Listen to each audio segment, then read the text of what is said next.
For my cloves kitchen today, I'll be making meat sak. This is a spicy, creamy curry. You can use either beef or lamb, and the whole curry itself is stewed in either cream or natural yoghurt. So this is how it looks, and these are all the ingredients that we're using today.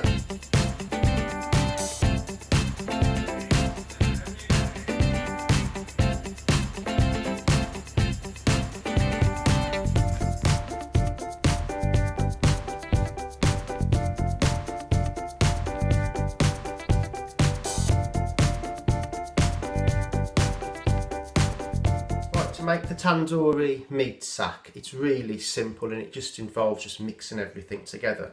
To begin with, I've got 400 grams of cubed beef. Just put that in there. And then for the spice mix, I've used a teaspoon of chilli powder, 2 teaspoons of coriander powder, and about 3 to 4 teaspoons of the tandoori masala. So that will all go in there as well.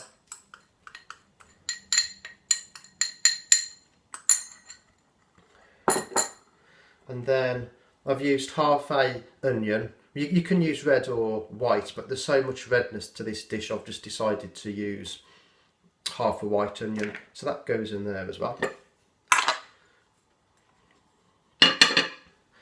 And then 2 large tomatoes I've chopped up as well. So that will go in there.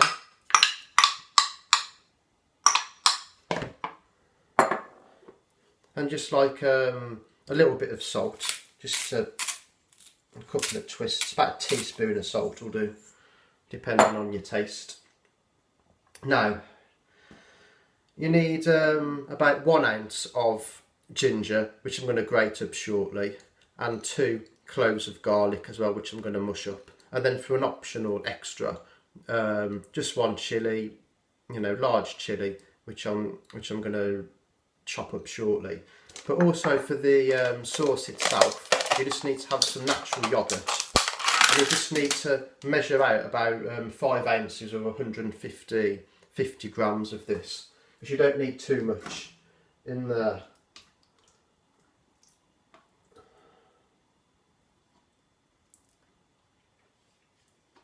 It's about that anyway.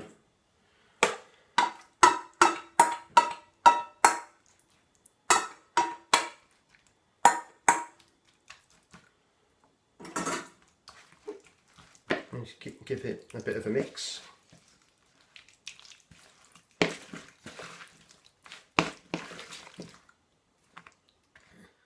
Well, I've grated up the ginger anyway, and also we need a dollop of tomato puree, about a tablespoon there.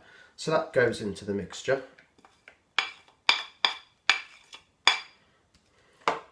And then I've just crushed some garlic anyway, so that goes in. And then just chop up just a chilli, just give us that extra flavour. And this is just full of real natural spices anyway, and it's full of flavour. So I'll chop that up there.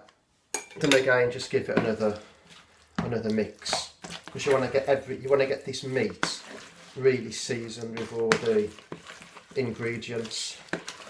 Now, there are 2 ways of cooking this. You can either cook it on the stove for about an hour, simmering it, or putting it in the oven. I tend to put it in the oven and cook for just over an hour on gas mark 4 or 180 degrees. But I tend to do as well, I add a little bit of water in and a little bit of, probably just a very small teaspoon of oil, just to help with the cooking process, but not too much, because beef's generally quite fatty anyway, and you don't want an oil slick when you're cooking this. So I'll put a bit of that in there, and then I'm going to add a little bit of water, probably about half a glass, because I'm going to stew this in the oven. And then, but before you do all that, you just leave it to marinate for about 2 hours at room temperature, but obviously cover it up, and then you transfer it to a baking bowl. So I'm going to leave this now and cover this up. and ready to cook. And that's what it looks like so far. Well, the meat's been marinating now for about 2 hours anyway. So what I'm going to do now is just transfer it into a casserole bowl. I do have a tagine as well, and you can use that, but the tagine is a little bit too small and it wouldn't fit in all of this. But if you've got a really good sized tagine, I'd recommend that you cook it in there instead. But never mind.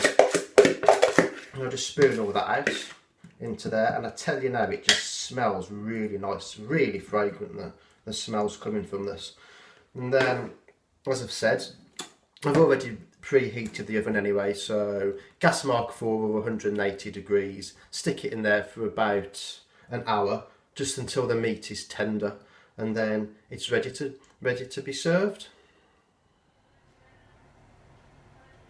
And this is what it looks like when it's cooked. About an hour in the oven. So during the cooking process, just stir it a couple of times just to give the sauce a just to thicken it up. And that's it. See you soon. Bye.